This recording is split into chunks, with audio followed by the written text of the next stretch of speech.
बहुत शुक्रिया मरीम साहिबा। अब तक मुस्लिम लीग नून को क्या पता चल सका है? ये जो सारा प्रॉब्लम आया है सामने अचानक से कि आपने दरख्वास्त दी और वो दरख्वास्त कैंसिल हो गई, नवाज शरीफ का वीज़ा क्यों मुस्तरद किया गया है? क्या उसकी कोई रीज़न मेंशन की गई है? और अब आपका प्लान क्या है? अपीलों वगैरह में जा रहे हैं या क्या कर रहे हैं? मियां साहब ने एक वीज़ा एक्सटेंशन की एप्लीकेशन दी थी और वो एक नॉर्मल प्रोसेस होता है कि अगर आपका visa during the stay in UK expire हो जाए तो आप उसको एक्सटेंड करने के लिए, और क्योंकि मियां साहब के जो वीज़ा है वो मेडिकल ग्राउंड्स के ऊपर है तो उसकी एक्सटेंशन के लिए है। और ये बात पहले दिन से है कि जब तक डॉक्टर्स जब समझते हैं कि उनका वीज़ा उनका जो स्टे है वो उनकी मेडिकल ट्रीटमेंट के साथ है तो उसकी बुनियाद पर उन्होंने एक्सटेंशन की एप्लीकेशन दी और जो होम ऑफिस ने उससे माजरत की है और उसी एप्लीकेशन के डिसीजन के अंदर उन्होंने कहा है कि उनके पास राइट ऑफ अपील है और उसी राइट ऑफ अपील को जो ट्राइब्यूनल है इमिग्रेशन का उसमें एक्सरसाइज करते हुए उन्होंने राइट ऑफ अपील एक्सरसाइज किया उनके लॉ अटॉर्स में।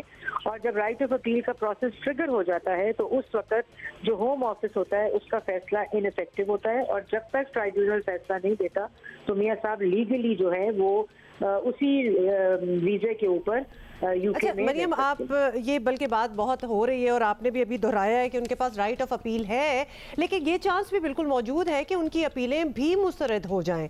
तो ऐसी सूरत में उनके लिए पाकिस्तान वापस आने का, वापसी का ही ऑप्शन बचता है। बेहतर नहीं है कि वो इतना लंबा प्रोसेस फिर ना करें और इसके बजाय वो खुद ही वापस आ जाएं, वरना अदरवाइज फिर अगर प्रोसेस उनकी अपीलें मुस्तरद होती रहती हैं और फिर उनको डिपोर्ट किया जाएगा तो वो इंस्टेड के उन पे वो लगे कि वो डिपोर्ट किए गए हैं, वो खुद ही आ जाएं।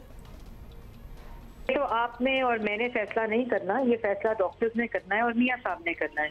और अभी कि ये एक्सेप्ट होती है कि रिजेक्ट होती है ये कबल वक्त है। मेरा ख्याल है कि वो यूके के इमिग्रेशन जो ट्राइब्यूनल है उस तक और मियां साहब के लॉयर्स तक बात छोड़ दी जाए तो बेहतर होगा। ऑलराइट, बहुत शुक्रिया आपका। मरियम औरंगजेब साहिबा हमारे साथ मौजूद हैं। खैर, आपने कहा कि वो फैसला डॉक्टर्स ने करना है और हुकूमती मौक़िफ़ तो ये है कि मियां साहब बीमार नहीं है, लेकिन जाहिर है कि या तो मरीज़ या फिर डॉक्टर्स को ही पता होगा कि कोई बीमार है या नहीं है। एक्चुअली बीमार लग भी नहीं रहे और आई गेस इसीलिए उनकी अपील किस ग्राउंड पे होगी ये बहुत सोचने की बात है।